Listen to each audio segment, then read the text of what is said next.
В далеком 1987 году семья Гардашовых решила переехать в Амгинский улус с Башкирии. С тех пор прошло уже почти 40 лет, и Амга теперь стала второй родиной для главы семьи Оруджали. Это было после окончания института. Мы приехали, это 87 год был, в Башкирию. Тогда была Башкирская ССР, как Якутская. И вот там работал, вернее, где-то полгода. Баканский район, село Бакалы, МПМК, начальник участка. Но тогда началась перестройка была, да, во время перестройки. И бригадные перешли на строительство бригадных способов строительства. Но тогда начали бунтовать, ну все это, сами знаете, те времена уже мутные времена начали, смутные.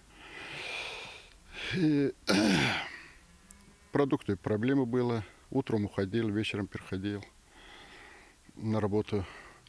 А у меня как раз в это время на Амбре двойняшки родились. И мы уже ребенка, ну, у нас там свои близкие люди не были, чтобы помочь было, помогать. А мне некогда было все время на работу. А потом мы решили, что это хотя бы не туда ехать, на мою родину, ну там, да, потому что жена у меня другая национальность. Ну, мы решили, что приехать сюда. Перевод взял, тогда же по направлению же было, после института. Обязательно надо было 3 года отработать. Но потом приехали по направлению сюда. И вот здесь оказался здесь в Амге. Думал временный, оказался она длинный. Уже почти 40 лет я здесь. И вот открыл проектное сметное бюро, работал 3 года. Потом меня тянул на производство все равно. Производство интереснее было. И вот на производстве там мы Аммастрой открыли в 90-е годы. А потом оттуда перешел. В милиции работал, расформировали наши эти организации. Потом от милиции все-таки перешел уже в коммерцию. Потом еще несколько лет в коммерции работал. Но все равно надо было мне, чтобы стабильность надо была, а то постоянно туда дергаться, это не по мне. В родном селе фермера Куюрдабас Масалинского района Азербайджанской республики жители испокон веков занимаются сельским хозяйством. По их стопам фермер еще в 2001 году начал вести свое хозяйство в Амге. Сначала Оруджали занимался разведением свиней, после перешел на крупный рогатый скот. В 2001 году оформил крестьянское хозяйство. И вот до сих пор, до 2001 уже 24 года, да, 23 года. Чем-то. 8 мая как раз оформился крестьянин. И вот начал свое это хозяйство. Взял вот землю вот здесь, в Чапчелгане. Построил ферму. Но тогда никакого этого не было. Сейчас вот субсидии дают, гранты дают, всякие помощи. Да? А тогда никакого, абсолютно ничего не было. Сами как покупаешь, сами мы выращивали зерно, кормили вот это, косили, убрали зерно. И кормили. И при том никакой техники не было, ничего, абсолютно ничего не было. Со своими силами все это было. Первые годы свиней держал. Но тогда было со стороны министерства давали поросята. Вообще население бесплатно давали же. Ну, мы тоже взяли, там, открыли свою ферму, открыл. Ну, тогда для начала взял поросят, выращивал. И вот несколько лет. Но она тоже, никакого помощи, ничего, абсолютно.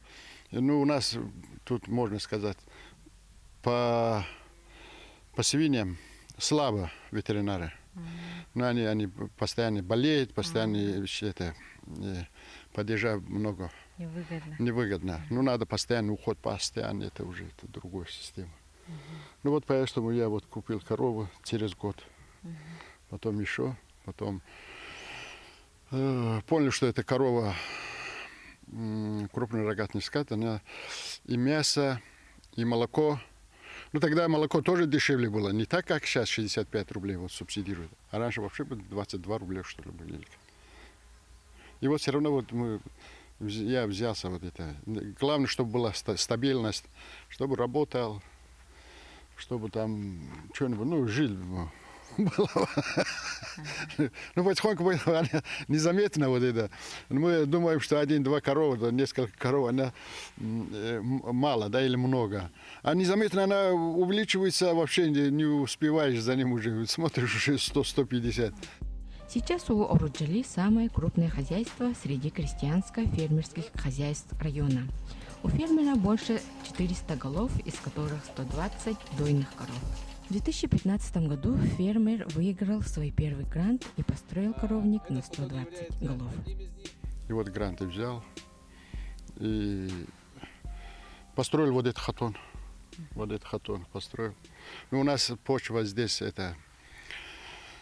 Ну, говорят же, земля из-под ног уходит. Вот действительно, вот уходит земля вообще. Тут вот пашня была раньше, вот эта территория. Колхоз, совхоз, вот пахали, сели, зерно выращивали. А сейчас эта земля уже вообще не пригоден, ничего абсолютно. И вот хатон строим, каждый год ремонт, каждый год ремонт. И вот второй грант взял, вот этот хатон построил. Это в каком году? В 2020 году взял, построил. Но все равно вот капитальные ремонты замучили нас. Это уже не пригоден, уже содержание живность. Она уже несущая конструкция уже уходит вообще сплошно. Ну вот и так и живем, и ремонтируем, работаем так. Зимовка в этом году у фермера прошла без больших трудностей. Сейчас хозяйство находится на летней ферме. Зимовка нынче нормально была. Вообще, в сравнении с теми годами, они нынче вообще лучше было. Потому что два хатона у меня, один хатон. Мы в прошлом году осенью отремонтировали капитально хорошо. И проблемы не было. Обычно тесейны, там туда-сюда механизация бывает, подводит. Земля же уходит, это деформация получается. От этой деформации вот зимой мучаемся. Ну, ничего, вроде так-то обошлось. Но основной вот деформация идет вот к весне вот. Они, видимо, атака идет глубже, и земля уходит, и начинается вот такая волна в хатоне. И вот вроде так, слава богу, все вышли. Сейчас все на улице. Сайлики, ага. Корову доим. В прошлом году установили трубопровод, молочный трубопровод. Сейчас по нему доим.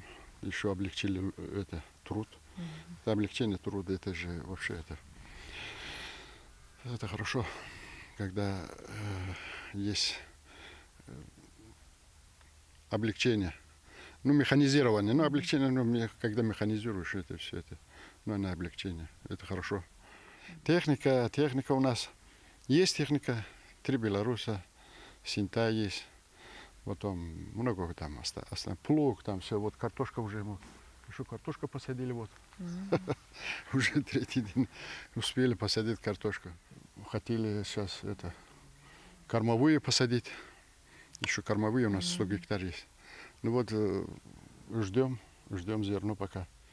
А вот на грант хочу, вот у меня вот этот хатон, уже, я же говорю, конструкция уже, несущая конструкция уже в аварийном состоянии. Потому что если хатона не будет, мне придется в одном хатоне 400 голов я не могу держать, надо половину сокращать. А потом, если восстановить, она уже не 1 год, уже несколько лет уйдет, много же времени. Это не так просто. Поэтому лучше сейчас новый хатон построить, чтобы этого поголовье сохранить. Молоко вот был 60, вот в этом году подняли 5 рублей, 65. Это субсидирует госзакуп. Это тоже хорошо, но мало, но что поделаешь. И то спасибо. Техника, поэтому по продовольственной программе вот тоже получаем трактор. Почти вот я 2 трактора вот таким способом взял. В 2020 году, в 2023 году. И И еще, что там, субсидируют молоко, и грант на строительство, да, на строительство тоже помогает, если соответствует там. Отбор же идет, если отбор участвуешь, если соответствуешь, там дают, конечно, тоже гранты. И то нормально, начинающим вот дается это, как это, стартап, да. Огромную поддержку в ведении хозяйства фермеру оказывают его близкие и дети. Я горжусь детьми своими. Дети это... У меня хорошие дети. Я, конечно, горжусь ними. Но моим стопам пошел один. Ну, один вот коммерции тоже, это почти... Я же тоже коммерсантом был когда-то все равно. Ну, вот он коммерсант тоже. Ну, помогает вот населению по праздникам, по этим ветеранам. А второй вот сын, он фермер. Весной этого года у Гордашовых случилась беда, сгорел дом. Сейчас, кроме ведения хозяйства, они разбирают старый дом и строят новый.